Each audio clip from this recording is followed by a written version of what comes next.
नमस्कार दोस्तों, आज के इस वीडियो के अंदर हम पढ़ने वाले हैं क्लास 9 की पोयम 8 जिसका नाम है ऑन किलिंग अ ट्री, जिसको हिंदी में पढ़ते हैं एक वृक्ष की हत्या करने के विषय में। दोस्तों, एक वृक्ष की हत्या करने के विषय में ये जो पोयम है वो लिखी गई है और इस पोयम को लिखा है गिव पटेल ने। तो दोस्तों चलिए शुरू करते हैं। तो सबसे पहले हम स्टैंजा फर्स्ट पढ़ेंगे। इट टेक से लगाकर लेस तक जो है ये स्टैंजा फर्स्ट है। दोस्तों इस पोयम को मैं एडवाइज़र, मेरे पास जो बुक्स हैं जिसके अंदर ये मैं पोयम आपको पढ़ा रहा हूँ उसका नाम है एडवाइज़र। तो दोस्तों चलिए शुरू करते हैं। तो सबसे पहले दोस्तों हम रेफरेंस लिखेंगे। तो रेफरेंस का मतलब ये होता है कि ये जो पोएम है वो कहाँ से ली गई है, इसको लिखा किसने है। तो जैसा कि दोस्तों इसके अंदर ये जो पोएम है इसका नाम है ऑन किलिंग अ ट्री। तो ये जो स्टार्ट फर्स्ट ये कहाँ से लिया गया है, ऑन किलिंग अ ट्री। तो हम एग्जाम के अंदर कुछ इस प्रकार लिखेंगे। These lines have been taken from the poem on killing a tree composed by the poet Gieve Patel. यानी इसका मतलब ये होता है कि ये जो पोएम है वो ऑन किलिंग अ ट्री से ली गई है और इसको कंपोज किसने किया है, पोइट गिव पटेल ने इसको कंपोज किया है, मतलब इसको लिखा है। ठीक है, अब हम आगे पढ़ते हैं। तो चलिए अब नेक्स्ट पढ़ेंगे context. These line describe the strength of a tree. It is not easy to destroy the tree, a simple cut cannot kill it. अब दोस्तों कॉन्टेक्स्ट का मतलब क्या होता है, प्रसंग। मतलब इसमें क्या होता है कि जो एक स्टैंजा होता है उसके बारे में बताता है कि स्टैंजा किसके बारे में बता रहा है, क्या कह रहा है। तो इस कॉन्टेक्स्ट में लिखा हुआ है कि these line describe the strength of a tree, मतलब ये जो स्टैंजा है वो पेड़ की मजबूती के बारे में बता रहा है। It is not easy to destroy tree, मतलब ये ईजी नहीं होता है कि थोड़ी सी मेहनत करो तो पेड़ काट दिया जाए। मतलब अ simple cut cannot kill it, मतलब एक छोटा सा कट पेड़ को नहीं मारता। पेड़ को काटने के लिए बहुत ही ज़्यादा बल लगाना पड़ता है, बहुत ही ज़्यादा मेहनत करनी पड़ती है। ठीक है, तो चलिए एक्सप्लेनेशन पढ़ते हैं। Killing a tree needs a lot of time, मतलब पेड़ को काटने के लिए बहुत ही ज़्यादा टाइम की जरूरत पड़ती है। It cannot be killed by a simple step of knife, मतलब ये कहीं सिंपल चाकू से पेड़ नहीं करता है। It has got it strength from the earth during the period of its growth. For years it has been absorbing sunlight, air and water. For years it has leaves sprout out of its skin and otherwise looks faded।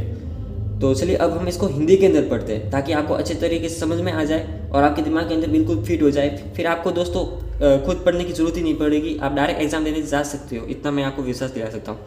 तो सबसे पहले पढ़ेंगे हिंदी के अंदर संदर्भ। ये पंक्तियाँ कवि गिव पटेल द्वारा रचित कविता ऑन किलिंग अ ट्री से ली गई है। प्रसंग, इन पंक्तियों में एक पेड़ की शक्ति का वर्णन है।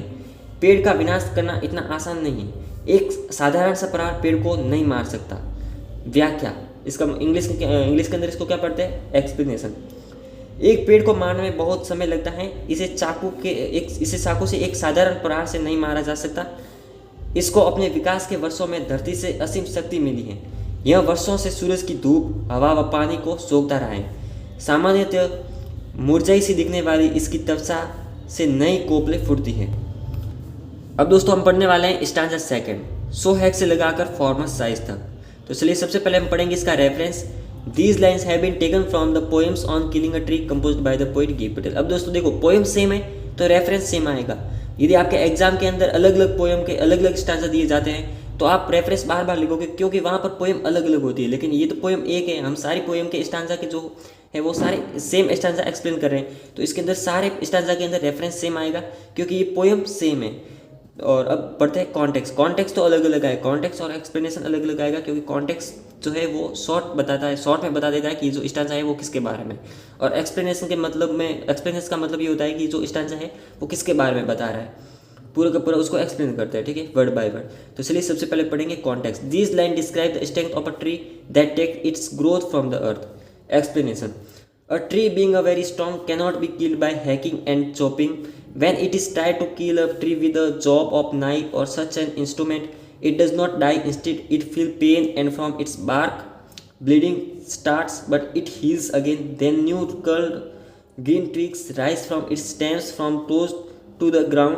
These grow into small branches. If their growth is not checked, the संदर्भ, ये पंक्तियां कवि गिव पटेल द्वारा रचित कविता ऑन किलिंग ट्री से ली गई हैं।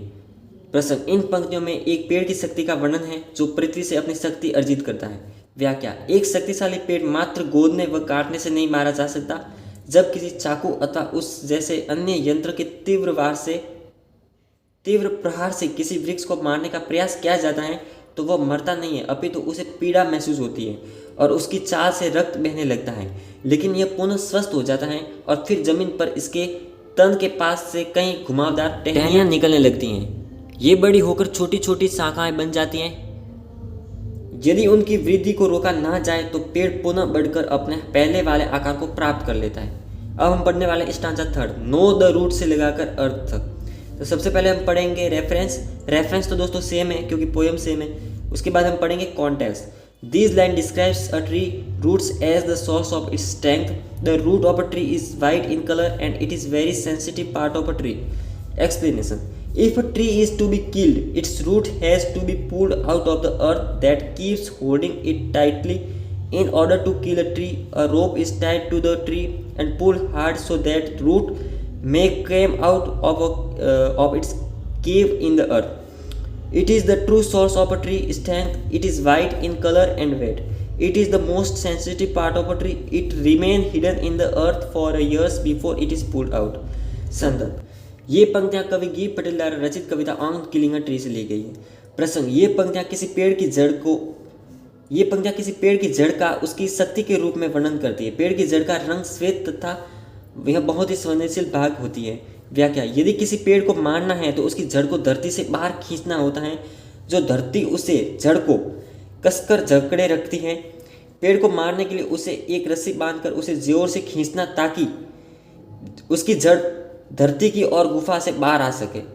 यह पेड़ की शक्ति का वास्तविक स्रोत होती है। यह सफ़ेद रंग की और गीली होती है और पेड़ का सबसे अधिक संवेदनशील भाग होती है। यह बाहर खींच जाने से पहले वर्षों तक धरती में छिपी रहती है। अब दोस्तों हम पढ़ने वाले हैं stanza fourth, then the matter से लगाकर इज डन तक। सबसे पहले हम पढ़ेंगे reference. These lines have been taken from the poem on killing a tree composed by poet Gieve Patel. Same reference है क्योंकि सेम पोएम है। चलिए अब हम पढ़ेंगे context. These lines describe the drying up process of a tree after being uprooted. Explanation, when the root of a tree is pulled out of the earth, it starts scorching and soaking in the sun and air. By it grows brown and hard, then it starts twisting and then winters down completely, thus on and comes to a tree. संदर्भ, ये पंक्तियां कवि गी पटेल द्वारा रचित कविता on killing tree से ली गई है। प्रसंग, इन पंक्तियों में एक पेड़ के सूखने की प्रक्रिया का वर्णन है। जब पेड़ को पृथ्वी से उखाड़ दिया जाता है तो वह सूखने लगता है। व्याख्या, जब किसी पेड़ की जड़ को खींचकर धरती से बाहर निकाल दिया जाता है तो यह धूप व वायु से झुलसने लगता है। वह उसकी सांस रोकने लगती है। धीरे धीरे यह भूरे रंग का कठोर हो जाता है, फिर यह ऐंठने लग जाता है और फिर पूरी तरह से मुरझा जाता है। इस प्रकार से एक पेड़ का अंत हो जाता है। तो दोस्तों यहाँ पे हमारी पोयम फिनिश हो जाती है।